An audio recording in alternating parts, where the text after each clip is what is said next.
রাজ্যে ফের পণের বলি এক গৃহবধূ।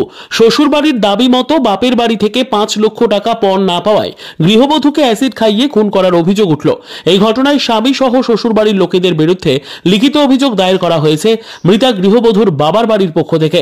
ঘটনাটি ঘটেছে পুরাতন মালদা থানার মৌলপুর লেবুবাগান এলাকায়। জানা গেছে মৃত গৃহবধূর নাম গৌরী পাল, বয়স 22। গত 3 বছর আগে দক্ষিণ দিনাজপুরের বংশীহারি থানার হরিপুর এলাকার বাসিন্দা ওই গৃহবধূর বিয়ে হয়েছিল মালদহের পুরাতন মালদা থানার মৌলপুর লেবুবাগান এলাকার বাসিন্দা প্রশান্ত পালের সাথে। বর্তমানে তাদের 2 বছরের এক কন্যা সন্তান রয়েছে।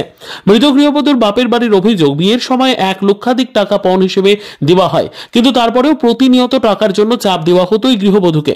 এমনকি ওই গৃহবধূ 7 মাসের অন্তঃসত্ত্বা থাকাকালীন মারধর করে বাড়ি থেকে তাড়িয়ে দেওয়া হয়। পরে আবার গৃহবধূর বাপের বাড়ি থেকে 1 লক্ষ টাকা পণ দেওয়া হলে স্বামী প্রশান্ত পাল ঘরে ফিরিয়ে নিয়ে আসে তার স্ত্রীকে। এরই মধ্যে আবার 5 লক্ষ টাকা পণ দাবি করে প্রশান্ত পাল বলে অভিযোগ। টাকা না দিলে খুনের হুমকি দেওয়া হতো। অভিযোগ, সেই টাকা না পেয়ে গতকাল রাতে ওই গৃহবধূকে অ্যাসিড খাইয়ে স্বামী সহ বাড়ির অন্যান্য সদস্যরা খুন করে। গভীর রাতে ওই গৃহবধূকে উদ্ধার করে মালদা মেডিকেল কলেজ ও হাসপাতালে নিয়ে আসা হলে আজ ভোরে তার মৃত্যু হয়। বলছিলাম কি হয়েছিল, কেন? ওনাদের বাড়িতে ওই টাকা পয়সা লেনদেন নিয়ে খুব চাহিদা ছিল। ছেলেপক্ষ, ছেলের মা, ছেলের মামা ওনারা ধরে মারধর করতো। গত 2 বছর আগে প্রেগনেন্ট ছিল, 7 মাসে সেখানে মারে পিঠে বের করে দেয়। তখন আবার আমরা পুনরায় টাকা পয়সা দিয়ে রেখে যাই।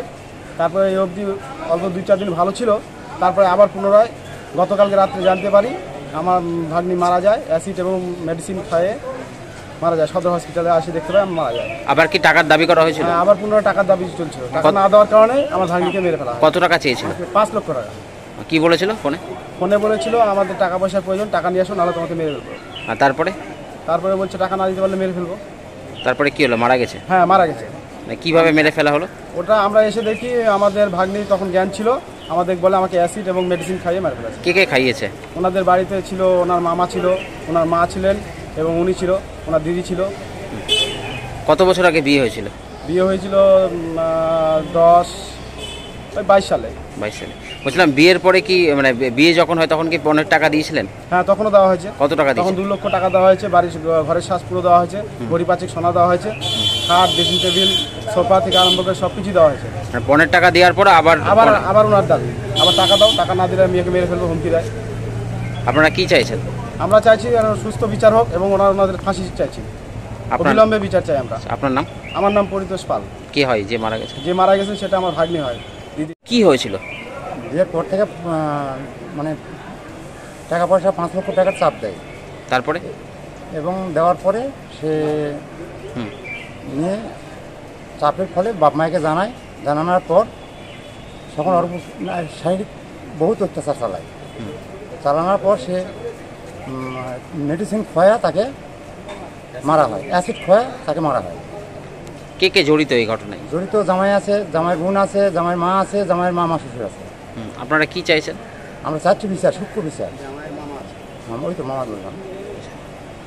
আপনাদেরকে কি জানানো হয়েছিল? আমাদেরকে জানানো হয়েছে যে মেয়ে অ্যাসিড খেয়েছে। হ্যাঁ, মেয়ে অ্যাসিড খেয়েছে। তারপরে এসে দেখলেন, কি দেখলেন? আমরা এসে দেখি যে হ্যাঁ অ্যাসিড খাচ্ছে এবং মেয়ের যখন কিছু জ্ঞান ছিল সে সময় আমাদের সব কিছু বলার পর ভোর 4টায় সে মেয়ে জীবন দেয়। আপনার নাম? আমার নাম দীপেন চন্দ্র সরকার। কি নাম? Dipen Chandra Sarkar. Bureau report, news for Bengal. This channel does not promote or encourage any illegal activities. All contents provided by this channel is meant for educational purpose only.